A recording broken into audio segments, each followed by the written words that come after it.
خدا اے خدا اے خدا اے خدا.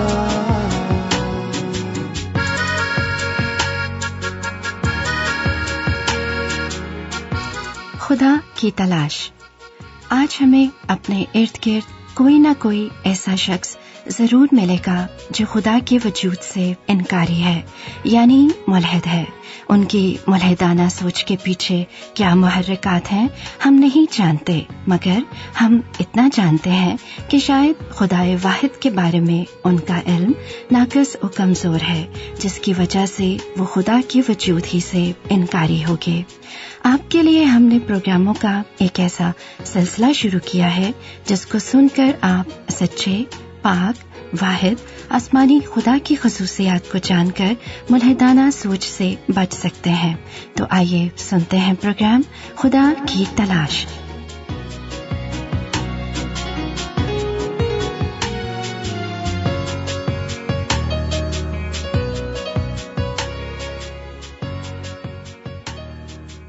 آج دنیا ایک گلوبل ولیج یعنی عالمی گاؤں بن چکی ہے.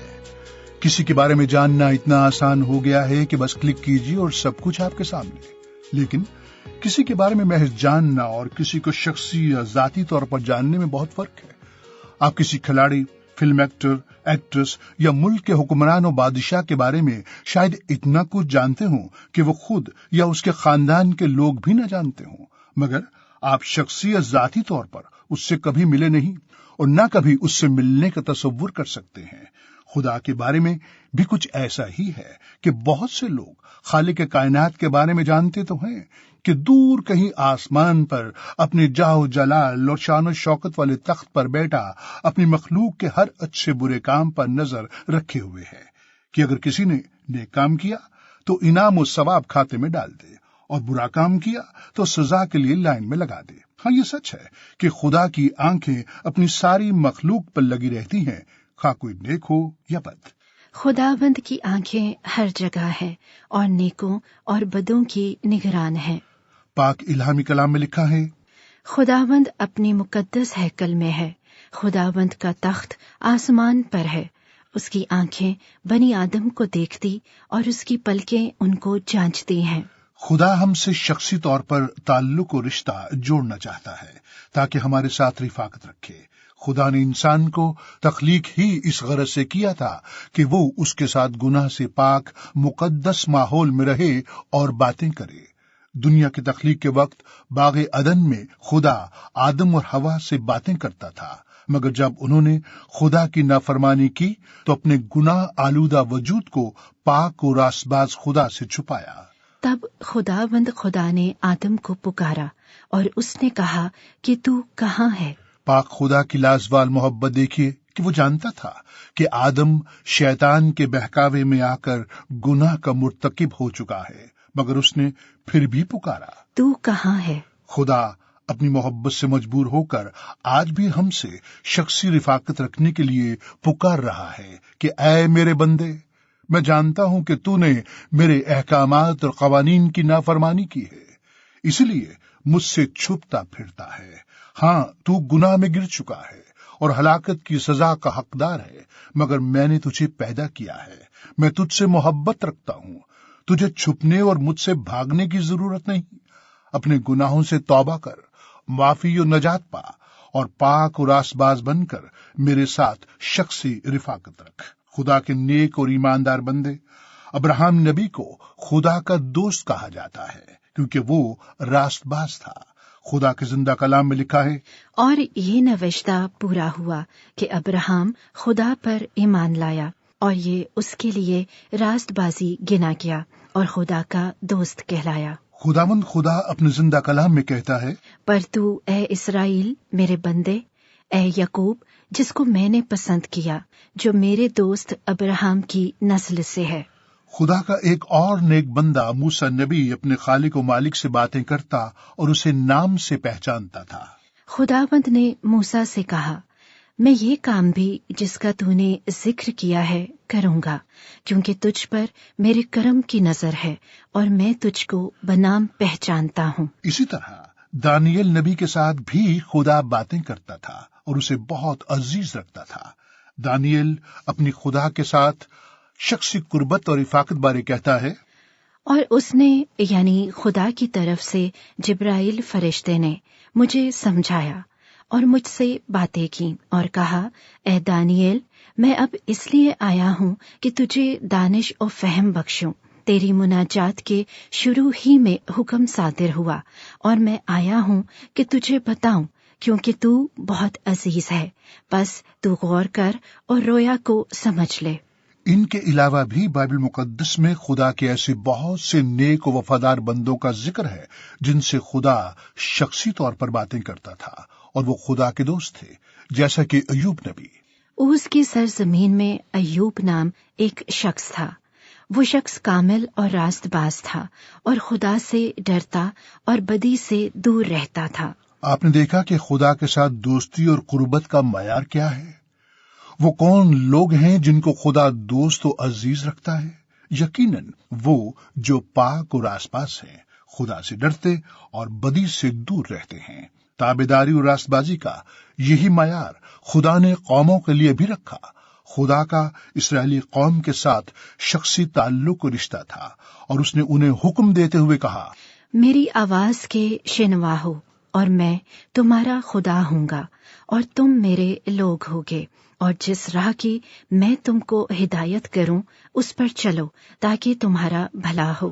خدا اپنے وفادار بندوں کا بھلا چاہتا ہے اور حفاظت و نگہبانی کرتا ہے، کیونکہ خدا کی آنکھیں ساری زمین پر پھرتی ہیں تاکہ وہ ان کی امداد میں جن کا دل اس کی طرف کامل ہے اپنے تئیں قوی دکھائے۔ خداوند خدا ایک اور مقام پر اپنے پیارے بندے سے اپنی شخصی محبت و قربت کا یوں اظہار کرتا ہے، میں تجھے تعلیم دوں گا اور جس راہ پر تجھے چلنا ہوگا تجھے بتاؤں گا، میں تجھے صلاح دوں گا، میری نظر تجھ پر ہوگی۔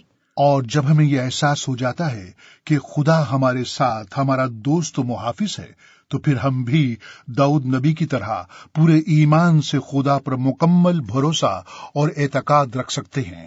میں نے خداوند کو ہمیشہ اپنے سامنے رکھا ہے، چونکہ وہ میرے دانے ہاتھ ہے، اس لیے مجھے جنبش نہ ہوگی۔ خداوند خدا نے داؤد نبی کو چنا ہوا بندہ کہا جو اس کے دل کے قریب تھا اور جس کی بابت خدا نے گواہی دیتے ہوئے کہا، مجھے ایک شخص یسی کا بیٹا داؤد میرے دل کے موافق مل گیا، وہی میری تمام مرضی کو پورا کرے گا۔ اسی کی نسل میں سے خدا نے اپنے وعدے کے موافق اسرائیل کے پاس ایک منجی یعنی یسوع کو بھیج دیا۔ آپ نے دیکھا کہ خدا نے بنی نوع انسان کے ساتھ شخصی تعلق اور رشتہ قائم کرنے کے لیے اپنے بندے داؤد کو چنا اور وعدے اور پیشن گوئیوں کے مطابق اپنے بیٹے یسوع مسیح میں مجسم ہو کر داؤد کی نسل سے کنواری مریم کے ہاں روح القدس کی قدرت سے پیدا ہوا اور ہمارے درمیان رہا، تاکہ ہمارے گناہوں کے سبب سے کھڑی دیوار کو ہمیشہ کے لیے گرا کر اپنے ساتھ پھر سے میل ملاپ کر لے۔ شخصی رفاقت بحال کرنے کے لیے خدا نے مسیح یسوع کے وسیلے صلیب پر اپنا بے گناہ خون بہا کر ہمارے گناہوں اور سزاؤں کا قرض چکا دیا ہے۔ آج بنی نوع انسان کے لیے خدا کی طرف صلح و دوستی اور شخصی قربت اور رفاقت رکھنے کا ایک بیش قیمت موقع ہے۔ شاید آپ کے ذہن میں سوال ہو کہ یہ کیسے ممکن ہے کہ خدا خود ہمارے ساتھ شخصی رشتہ جوڑنے کے لیے دنیا میں آئے۔ کچھ لوگ تو اس کا تصور بھی نہیں کر سکتے کہ خدا آسمانی حشمت و عظمت اور جاہ و جلال چھوڑ کر ہم گناہگاروں کے لیے زمین پر آئے۔ تو بہنوں اور بھائیوں، خدا خوب جانتا ہے کہ اپنی کوشش سے گناہ آلودہ محدود انسان مجھ تک نہیں پہنچ سکتا، خواہ کچھ بھی کر لے خود سے پاک و راست باز نہیں ٹھہر سکتا۔ لازم تھا کہ گناہوں کے عوض بے داغ و بے گناہ خون کی قربانی دی جائے، جس کے وسیلے توبہ، معافی اور نجات پا کر آسمان کی بادشاہی میں داخل ہو۔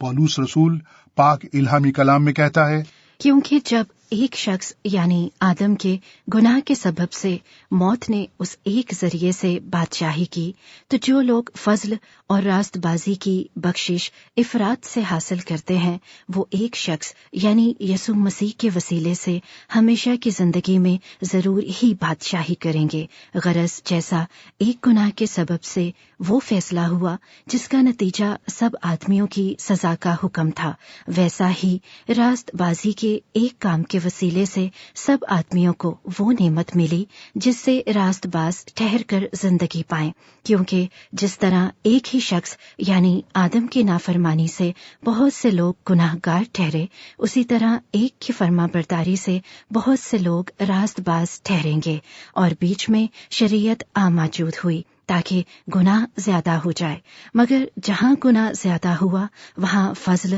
اس سے بھی نہایت زیادہ ہوا، تاکہ جس طرح گناہ نے موت کے سبب سے بادشاہی کی، اسی طرح فضل بھی ہمارے خداوند یسوع مسیح کے وسیلے سے ہمیشہ کی زندگی کے لیے راست بازی کے ذریعے سے بادشاہی کرے۔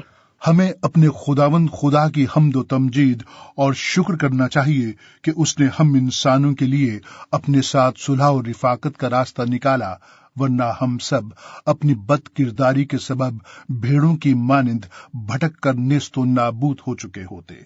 یسایا نبی نے صدیوں پہلے پیشن گوئی کرتے ہوئے نجات و صلح کی یہ خوشخبری یوں سنائی: ہم سب بھیڑوں کی مانند بھٹک گئے، ہم میں سے ہر ایک اپنی راہ کو پھرا، پر خداوند نے ہم سب کی بد کرداری اس پر لا دی۔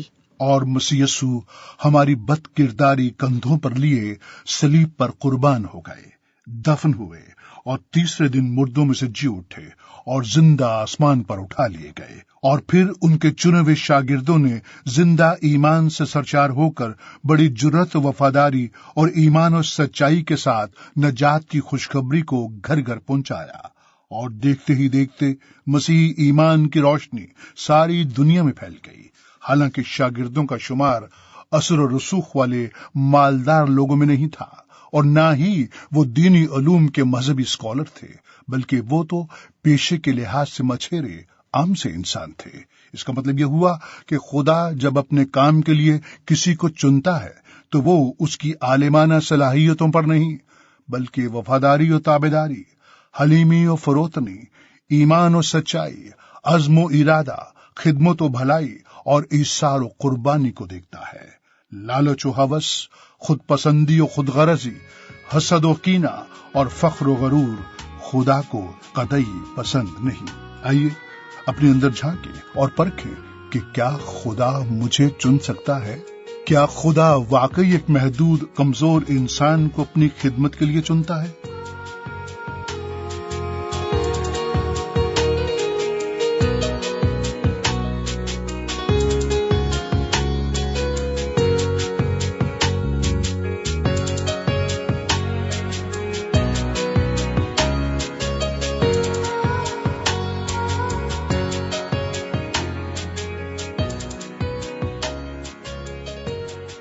جی ہاں، خدا چنتا ہے۔